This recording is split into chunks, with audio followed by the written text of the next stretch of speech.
Hello, welcome back to my channel learning point 1236 में आप लोग को स्वागत है। और मेरे चैनल पहली बार आए हैं तो चैनल को लाइक कीजिए, सब्सक्राइब कीजिए, शेयर कीजिए। और देखिए, अगर आप कोई कंपटीशन की तैयारी करने वाला स्टूडेंट है तो ये वीडियो आपके लिए बहुत ही यूजफुल और लाभकारी है और सही वीडियो पाए हैं। देखिए, यहाँ पर कंप्लीट लूसेंट की चैप्टर मौर्य साम्राज्य के अशोक महान के बारे में आज हम लोग चर्चा करेंगे। ठीक है, तो देखिए, अशोक जो महान था, अशोक का जो पिता का नाम क्या था? पिता का नाम था बिंदुसार और माता का शुभद्रांगी। ठीक है, और पुत्र था महेंद्र और पुत्री थी संघमित्रा। यहाँ तक तो हमें कन्फर्म हो गया। और ये बिंदुसार का उत्तराधिकारी भी था। ये अशोक महान बिंदुसार का क्या था? उत्तराधिकारी। इसका एक बार देख लेते हैं, फिर से रिवाइज करें। पिता का नाम बिंदुसार, माता का नाम शुभद्रांगी और पुत्र जो था महेंद्र और पुत्री थी संघमित्रा। ठीक है, जब ये मगध के गद्दी पर 269 ईसा पूर्व में बैठा, उसके बिंदुसार की मृत्यु के बाद, तो उस समय ये अवंती का राज्यपाल था।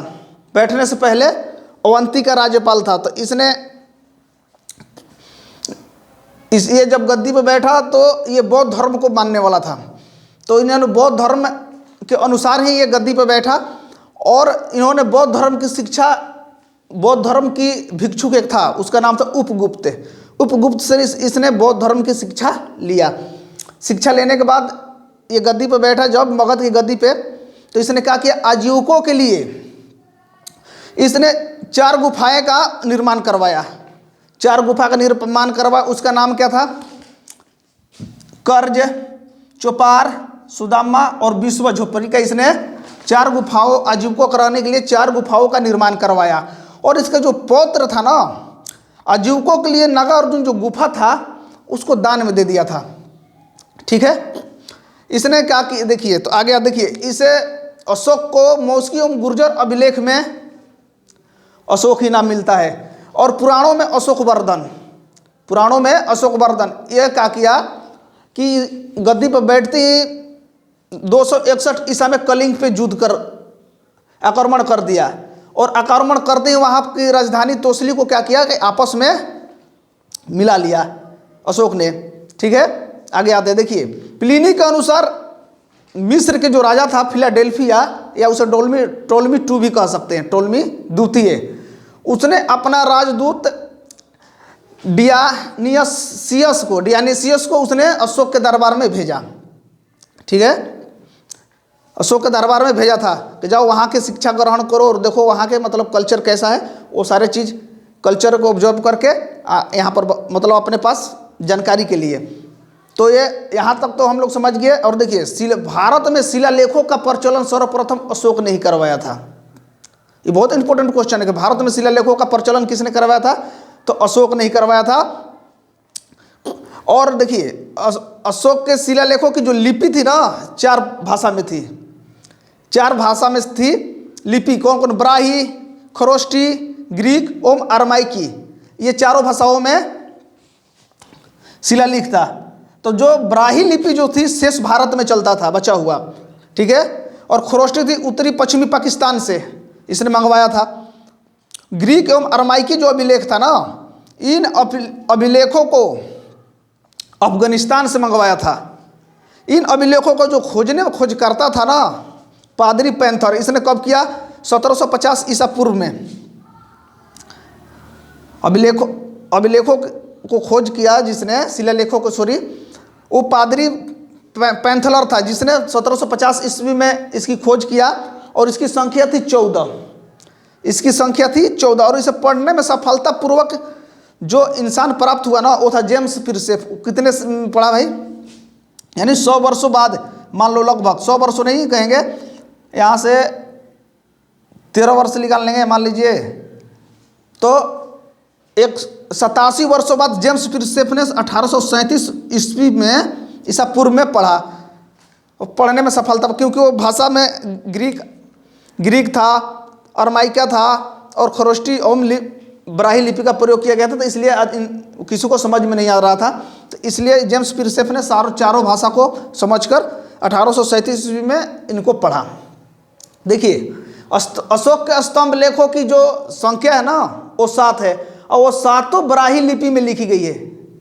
वो 7 ब्राह्मी लिपि में लिखी गई है। कौन कौन है? प्रयाग स्तंभ लेख पहला, दूसरा है दिल्ली टोपरा अभिलेख, टोपरा से दिल्ली इसको ले गया था, स्थानांतरित किया था फिरोज खान, ठीक है, फिरोज खान ने इसे ले गया था। दिल्ली मेरठ, मेरठ से दिल्ली फिरोज खान ही ले गया। रामपुरवा अभिलेख स्तंभ लेख, ठीक है, रामपुरवा जो स्तंभ लेख था वो चंपारण में था, इसकी खोज की गई 1872 ईस्वी में। लौरिया अरेराज स्तंभ लेख, ये भी चंपारण बिहार में ही है। लौरिया नंदनगढ़ अभिलेख स्तंभ लेख, सॉरी, वो भी चंपारण में है। सबसे छोटा अभिलेख जो है ना रूमीदेही, और सबसे लंबा अभिलेख जो है वो 7वां अभिलेख है, ठीक है। कौशाम्बी अभिलेख को रानी का अभिलेख कहा जाता है, ठीक है। आइए आगे बढ़ते हैं। मौर्य अशोक था जो अशोक जो था मौर्य साम्राज्य प्रांतों को 5 भागों में बांट दिया गया था, जिसे चक्र कहा जाता था। जिसे चक्र कहा जाता था। चक्र के मतलब, और प्रशासन की सबसे छोटी इकाई जो थी ना वो थी ग्राम, और इसके जो मुखिया होते थे उसे ग्रामी कहा जाता था, ठीक। देखिए मेगास्थनीज के अनुसार जो मौर्य की प्रशासन इकाई थी ना वो 30 सदस्य थी, जिसमें 6 समितियां हुआ करती थी और 5 सदस्य मिलकर उसे चलाते थे। तो यहाँ तक तो हमारा सारा हो गया। तो देखिए अभी आते हैं थोड़ा सा अशोक के शिलालेखों के बारे में। शिलालेख इन्होंने लिखवाया था और उसमें क्या क्या इसने लिखवाया उसके बारे में जानकारी लेते हैं, ठीक है।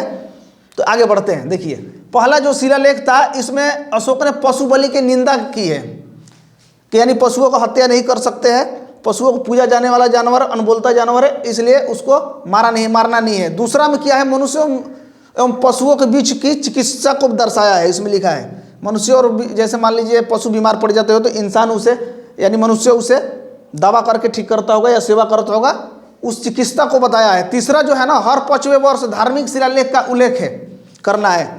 अपने जो अधिकारी थे उसके हर 5वें वर्ष में जाकर उस धार्मिक शिलालेख के बारे में बताना यानी उल्लेखित करना, ठीक है।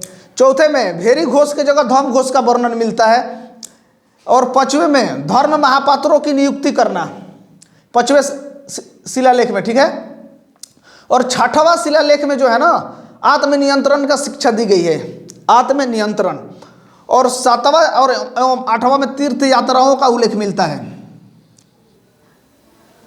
7वें और 8वां में पूछ दिया क्वेश्चन कि 7वें अशोक के 7वें और 8वें शिलालेख में किस चीज़ की उल्लेख मिलती है, तो तीर्थ यात्राओं का उल्लेख मिलता है। 9वें में सच्ची भेंट एवं सच्ची शिष्टाचार का उल्लेख मिलता है। 10वें जो है ना आदेश, 10वें जो है उसमें अशोक ने आदेश दिया राजाओं के अधिकारियों के कि प्रजा के प्रति हित के बारे में सोचना, यानी जो प्रजा है उसके गांव में अपने अधिकारियों को देख उनके अच्छाइयों के बारे में यानी हित के बारे में, उनके फायदे के बारे में सोचो। यह था 10वां। 11वां शिलालेख में क्या है, धर्म की व्याख्या किया है इसमें कि भाई जाओ पूजा पाठ करो, ठीक है। 12वां में स्त्री महापात्रों की नियुक्ति और विचारों का सम्मान करना सिखाया बताया है अशोक ने। और 13वां में कलिंग युद्ध का वर्णन। इस 13वें कलिंग युद्ध के वर्णन के बाद ही अशोक का क्या हुआ, हृदय परिवर्तन हो गया और इस तरह का सोशल वर्क यानी सामाजिक कार्य करने लगा। और 14वां में क्या किया है, 14वां शिलालेख में वर्णन है जनता को धर्म जीवन में प्रेरित करना, यानी धर्म के प्रति प्रेरित करना। जनता जो उसकी प्रजा थी उसको धर्म के बारे में जागरूक करना, ठीक है। तो ये शिलालेख समाप्त हो गया। अब आते हैं आगे, जानते हैं। देखिए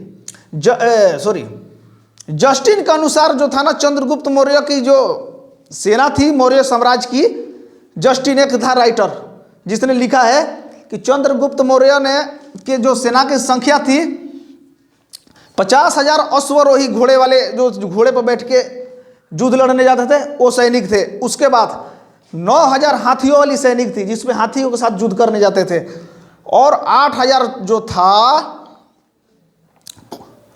रथ वाला जो रथ था जिसमें रथ से जाकर युद्ध करते थे, और देखिए इसी के अनुसार जो 6 लाख फौज लेकर भारत को रौंद दिया था अशोक ने, ठीक है, पूरा भारत को रौंद दिया था। मौर्य समाज में जो मेगास्थनीज आया था उसने भारत को 7 भागों में विभक्त किया है। वो भाग कौन कौन से देखिए, पहले तो कहा कि भारत के लोग दार्शनिक है, ठीक है, भारत के लोगों को विभक्त किया है। दूसरा में बताया कि किसान है, तीसरा में अहिर बताया, और चौथे में कारीगर यानी जो डिजाइन बनाते हैं वो कारीगर। पांचवा में बताया कि यहाँ के सैनिक और लड़ाकू होते हैं, निरीक्षक यानी सबको जांच पड़ताल करने वाले। और सातवां में इसने बताया सभासद, भारत के विभाजन में इसने बताया। देखिए नंद वंश का विनाश के लिए चंद्रगुप्त मौर्य ने कश्मीर के राजा प्रवर्तक से क्या किया, मदद मांगा। प्रवर्तक से क्या किया, मदद मांगा और उसे हरा दिया, नंद वंश का विनाश कर दिया, ठीक है। मौर्य समाज भारत पर 137 वर्षों तक लगभग राज्य किया। मौर्य वंश साम्राज्य, वही वंश या साम्राज्य मान लीजिए, लगभग 137 वर्ष भारत पर क्या किया, राज्य किया, शासन किया, वही मान लीजिए। देखिए पुराणों में मौर्य साम्राज्य के राजा बताया गया है कम से कम, नहीं हाँ, पुराणों में 9 और भगवत पुराण में बताया गया है 10। भगवत पुराण के अनुसार मौर्य साम्राज्य की जो राजाएं की संख्या थी वो 10 है, और पुराणों के अनुसार, आयु पुराणों के अनुसार मौर्य साम्राज्य की जो राजा थे 9 थे। देखिए मौर्य वंश का अंतिम शासक जो था ना बृहद्रथ था, बृहद्रथ था। इसका सेनापति था एक पुष्यमित्र शुंग।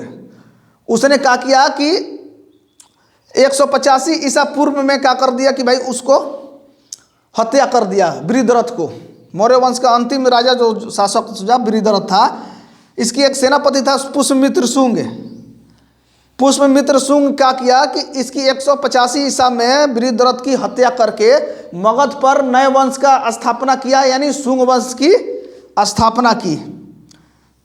तो मगध पर नए वंश का स्थापना हो गया, इसलिए इस वजह से मौर्य वंश क्या हो गया, समाप्त हो गया। मौर्य साम्राज्य का ये जो था चैप्टर समाप्त हो गया। अब पुष्यमित्र शुंग यानी शुंग वंश के बारे में हम लोग, यानी शुंग वंश की स्थापना किया, तो शुंग वंश के बारे में अगले वीडियो में मिलेंगे।